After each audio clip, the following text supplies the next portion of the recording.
dari kelompok 11 akan menjelaskan tentang organ reproduksi betina, yaitu ovarium, ovidat, sama uterus. Perkenalkan, nama saya Yuliana Rahmi. Saya akan menjelaskan mengenai ovarium.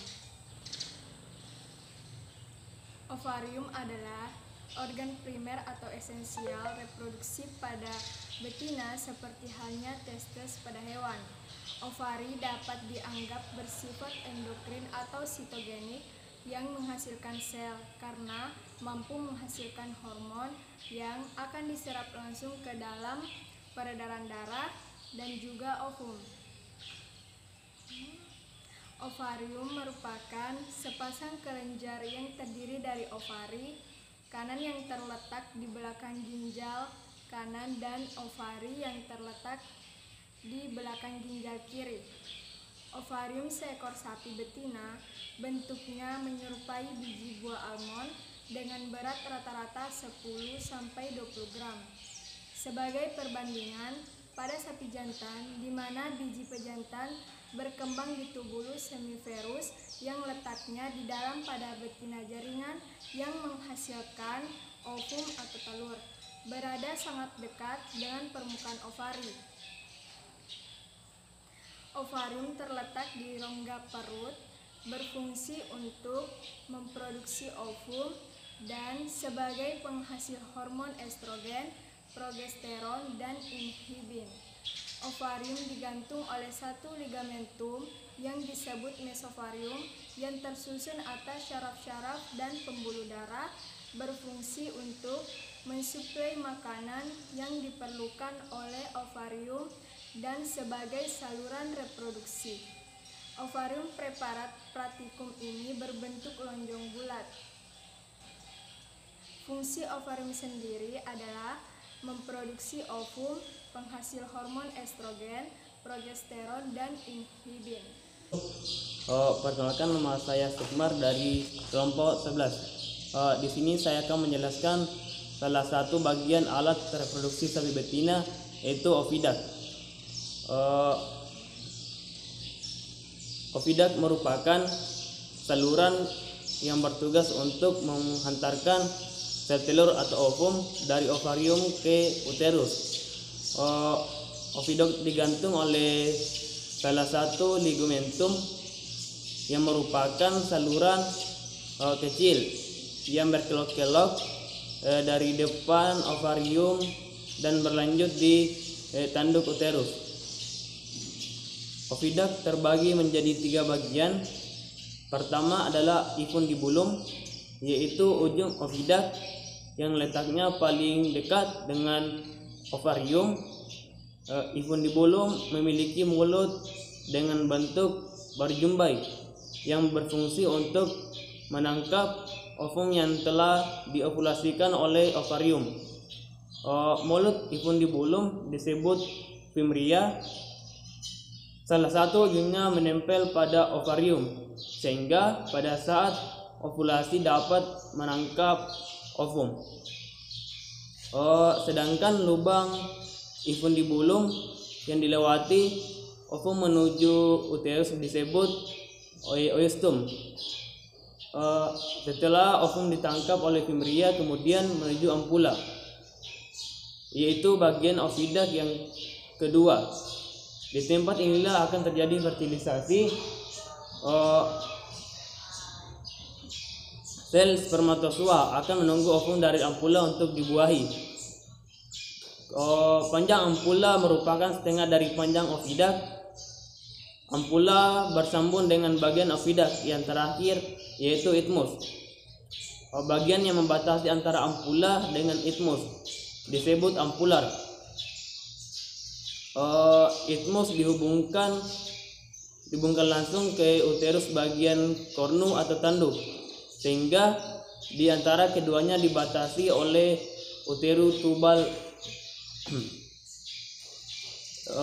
Dinding ovidat terdiri atas 3 lapisan, yaitu membran serosa, merupakan lapisan terdiri dari jaringan, ikat dan paling besar membran muskular.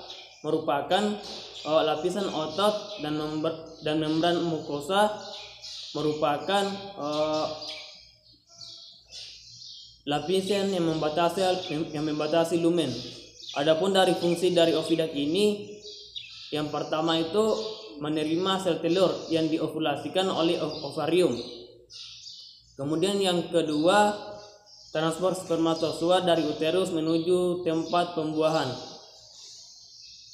Kemudian yang ketiga, tempat pertemuan antara ovum dan spermatozoa atau fertilisasi.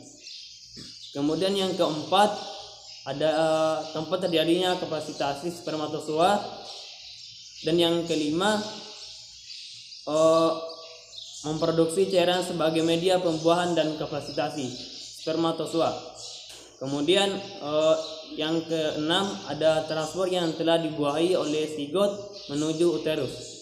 Perkenalkan, nama saya Sidik Syarif dari kelompok 11 kelas 2D Prodi Penjualan Peternakan dan Kesejahteraan Hewan. Baik, saya akan membawakan materi tentang uterus. Nah, uterus merupakan struktur saluran muskuler yang diperlukan untuk menerima ovum yang telah dibuahi dan perkembangan zigot. Uterus digantung oleh ligamentum, yaitu mesometrium, yaitu saluran yang bertaut pada dinding ruang abdomen dan ruang pelvis. Dinding uterus terdapat 3 lapisan. Lapisan yang disebut endometrium, lapisan tengah disebut myometrium, dan lapisan luar disebut perimetrium. Nah, uterus terdiri dari 3 bagian. Bagian pertama adalah kornu uteri atau tanduk uterus. Kornu uteri ini jumlahnya ada 2 dan persis menyerupai tanduk yang melengkung. Kornu uteri merupakan bagian uterus yang berhubungan dengan oviduct. Kedua kornu ini memiliki satu badang uterus yang disebut corpus uteri dan merupakan bagian uterus yang kedua. Corpus uteri berfungsi sebagai tempat perkembangan embrio dan implantasi. Selain itu, pada corpus uteri terbentuk PGF2-alpha. Bagian uterus yang ketiga adalah cervix atau leher uterus. Nah, bentuk-bentuk uterus ada 3, yaitu uterus bicornus atau kornu uteri sangat panjang tetapi korpus uteri sangat pendek. Yang kedua, contoh pada babi, korpus bipartinus atau korpus uteri sangat panjang dan di antara kornu terdapat penyekat. Contoh pada sapi, kornu uteri membentuk spiral. 3, uterus duplex. Cervix terdapat dinding penyekat. Contoh uterus pada kelinci dan marmut. Yang keempat, uterus simple. Bentuknya seperti buah pir. Contoh uterus pada manusia dan primata. Nah, di sini ada fungsi uterus, yaitu yang pertama, saluran yang dilewati gamet atau spermatozoa. Spermatozoa akan membuahi sel telur pada ampula secara otomatis. Untuk mencapai ampula akan melewati uterus. Yang kedua, tempat terjadinya implantasi. Implantasi adalah penempelan embrio pada perkembangan endometrium uterus. Ketiga, tempat pertumbuhan dan perkembangan embrio. Yang keempat, berperan pada proses kelahiran atau parturisis. Yang kelima, pada hewan betina yang tidak bunting berfungsi mengatur siklus estrus dan fungsi corpus luteum dengan memproduksi PGF2-alpha. Itulah tadi penjelasan dari kelompok kami. Kurang dan lebihnya mohon dimaafkan. Wabillahi taufiq wal hidayah. Wassalamualaikum warahmatullahi wabarakatuh. Salam peternakan. Salam cinta dari Kendang.